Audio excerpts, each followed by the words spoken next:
Hello जी, अस्सलाम वालेकुम। तो कैसे हैं मेरे देखने वाले तमाम बहन भाई। उम्मीद करता हूँ कि मेरे तमाम बहन भाई बिल्कुल ठीक-ठाक होंगे और अल्हम्दुलिल्लाह आपका भाई भी बिल्कुल ठीक-ठाक है।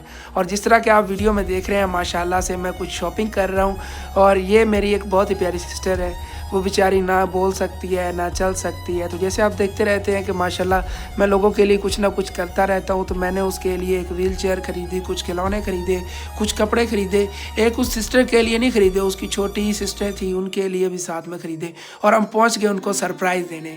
और माशाल्लाह वो बहुत ही ज़्यादा खुश हुई। आगे चल के आप देखें ना, और मोहल्ले के बच्चे बहुत ज़्यादा खुश थे कि ये हसन क्या ले आया है इधर, क्योंकि मैं पहले इस मोहल्ले में काफ़ी काम करवा चुका हूँ।